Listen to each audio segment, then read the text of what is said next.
Hi guys, so welcome back to my channel. Once again, if you guys are new, thanks for joining us. And if you're not, you guys already know the drill. So today I'm going to talk about over planning. So firstly, I don't even actually know if over planning is a word or whatever, but so I'm going to explain what I mean when I say over planning. So for me, over planning is basically something that most people actually advise against, and I absolutely love it. Over planning for me means that I am giving myself more things to do than I know for a fact I am capable of doing or that I will do. So what I mean by that is sometimes it'll be something as simple as going through my hourly schedule within a day and saying, okay, from this time to this time, I'll dedicate that to this form of studying or to this. So let's say, for instance, for me, I am this year learning Portuguese, Italian, French, and German.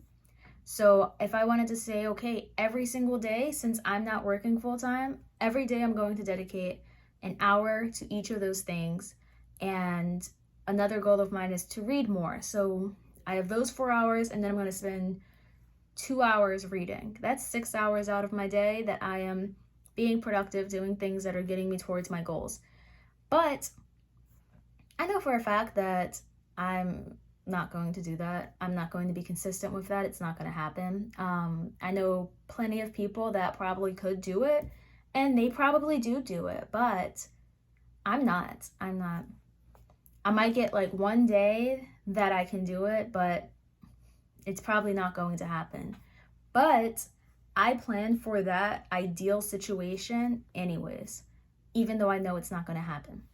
So what this means is that I'm giving myself, when I go to plan out my week or I go to plan out my day, I plan out my day such that I have that hour to study Portuguese, and I have that hour to study Italian, an hour to study German, so on and so forth.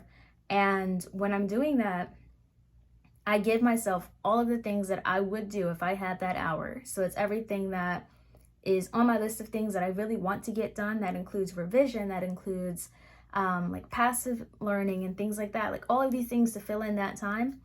And what it allows me to do is that when I do go to sit down at my desk and say, okay, I'm going to study, I already have so many ideas of what I could be doing right now. I don't have to stop and think about how to spend my time.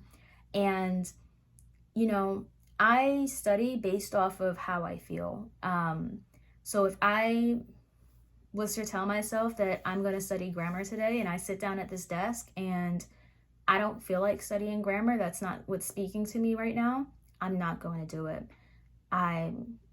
It's not going to happen. So, but when I have this list of a bunch of things that I can do within an hour, if grammar is on that list and I sit down and I don't feel like doing grammar, I don't have to stop and think about what could I be doing instead, or, what else is there? What other options are there? I already have so many things on this list that even if life throws me a curveball and I 100% don't have this hour, matter of fact, I have 10 minutes before I have to leave. So what's something small and quick that I can do?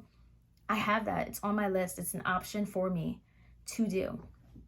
And that works perfectly fine for me versus other times where, I probably in the past would have said, oh, okay, today's Monday, we're just going to review. Nothing else but review.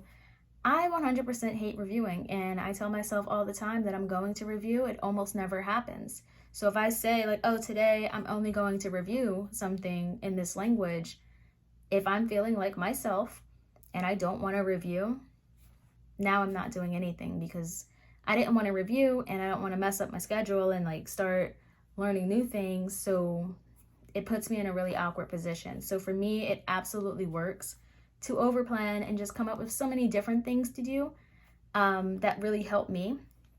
But at the same time, I understand that this won't work for everyone. If you're someone who does not like having things on their to-do list that don't get checked off, this is not a really good plan for you.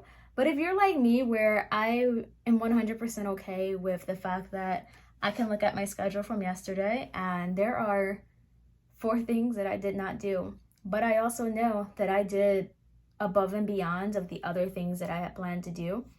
And I did a lot of other things on top of that. So that works for me. It's the fact that I know that I did what I could, and that at no point yesterday when I did sit down to say, okay, I want to study, I already knew and I already had a plan of what kinds of things I could do. I could already think about what I felt like doing. And when I got tired, I was okay with saying, I'm going to go to sleep now. And that's just something that works for me. I don't know if it will work for you guys. I don't know if this is something that you guys already do. You guys can tell me. I do this also with planning my goals. I give myself a step farther than what I actually think. I kind of just, I kind of just go a step farther than what I actually think. And I'm perfectly fine. I told you guys in my last video, I am perfectly fine with the fact that I don't achieve all of my goals. And it's okay. They're more of like an ideal world situation of like where I could be if I did the utmost application of myself. But I know that I'm not always going to do that. I know that life gets in the way. I know that things happen. I know that sometimes it just doesn't work out. And whatever that I do within my day or within my week, within my month, within the year, it's getting me closer and closer to that goal, and it's making it more attainable for me. So that's something that I do. If you guys ever see my posts or you see my channel or anything like that, and it seems like I'm dreaming huge, I am. I'm dreaming really huge, and I'm also just being internally very realistic about the fact that either it'll happen or it won't, and we'll see what happens. So you guys should let me know in the comments if over planning is something that you've done before, if it's something that you're thinking about doing, or if you guys just need to know more information about how I do it or why I do it, or you can tell me I'm absolutely crazy for even like thinking of it, because like I said, I know that the whole big thing about setting goals is that you want these attainable goals that are like possible, and you want to, really try to make sure that you do everything you can to get to those goals, and that is fine and dandy, but why not be crazy and dream big and just have a lot more fun with it? So yeah, thank you.